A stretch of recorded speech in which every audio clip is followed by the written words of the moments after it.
So, on today's edition of the Giftie Report, we have a special episode for you. Now, Fedora Man and the Asian, they've been having a little fight over global warming. And the Fedora Man, he believes in all that. Ice floes melting, the water level's gonna rise, we're gonna choke on our own polluted gases, that kind of crap. Now, the Asian, his views are a little different. I know right in global warming. I know right it. But you don't have to exaggerate this much. You exaggerate like this. Baktoy.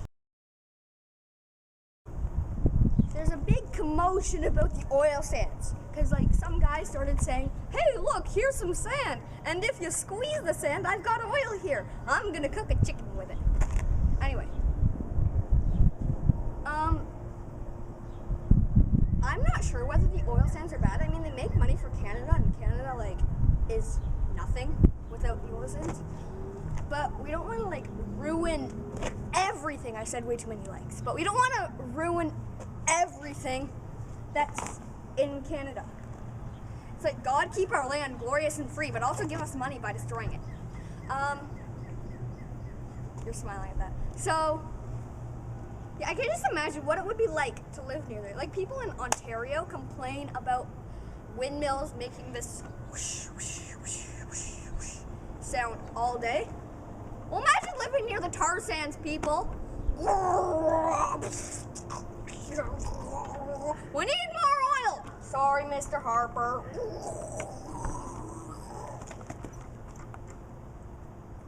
And sure, maybe your province is rich, but then you also have to give it to people, like the people in Quebec, who protest about raising the tuition fees, and then they protest about the oil sands, which makes their tuition fees lower. So, yeah,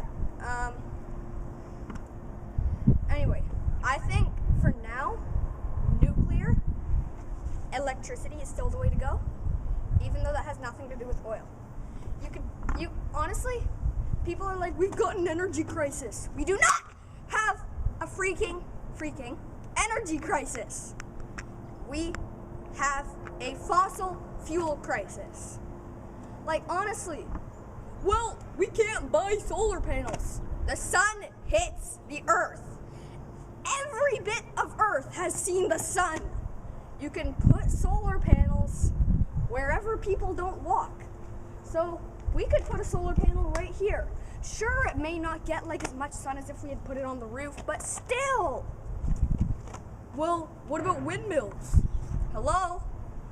Winds blow everywhere on Earth. And more than half of Canada is uninhabited.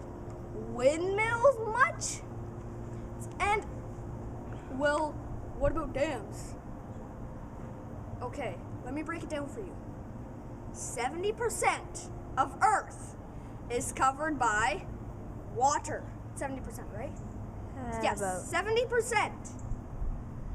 And sure, some of it might be salt water, but Niagara Falls could power London, just all of London, if we harvested all of it instead of just this much water. And half of London is powered by Fanshawe Dam. If someone built a dam on the Nile, I'm not sure if that's done, but if they did, what? That's one dam. Okay, sure. Someone did build a dam on the Nile, and it powers so much. Geothermal, so expensive.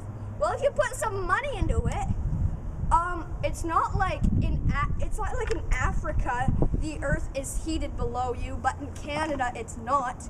The Earth is hot in the center no matter where you go. So pay attention, people, and actually care. Okay, so I completely disagree with the Asian on this. I mean, come on. I can't believe he thinks that global warming isn't that bad. I mean, the sea levels worldwide over the past century have risen an average about 10 to 20 centimeters in 100 years.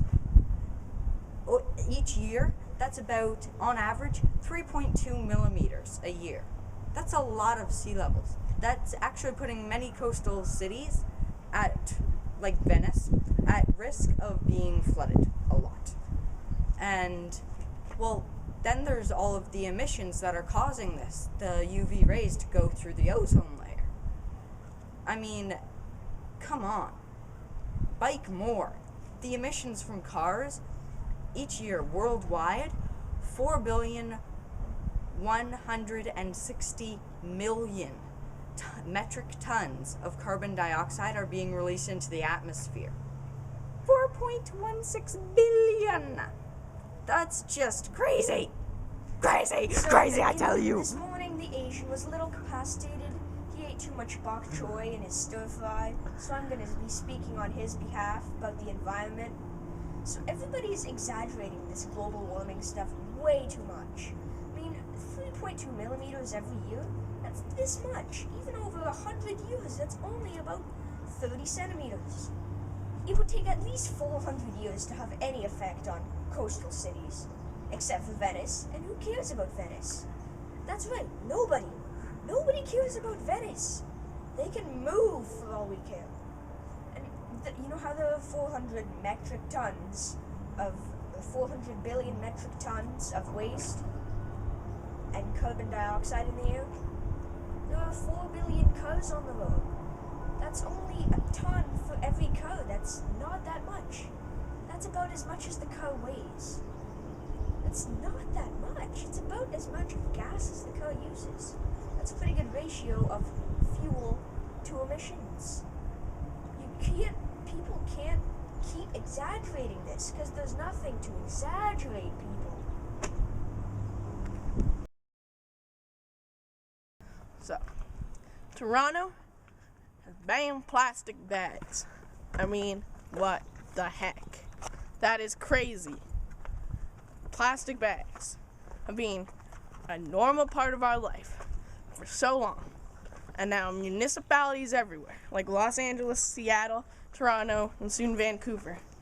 And I know other ones will follow suit, because not always happens with bylaws, whether it's smoking bylaws or whatever. I know it's going to happen in other places. And this is terrible. This is awful. Because that means we're pretty much resorting to the alternative. Paper bags. Or those crappy reusable bags, whatever. If you have views on this subject, leave a comment below and comment about it. Leave a like and subscribe for more Giftie Reports. If you have any questions, send them to giftiereport@gmail.com. And see you next time. This is the Giftie Report signing off. Thank you for watching.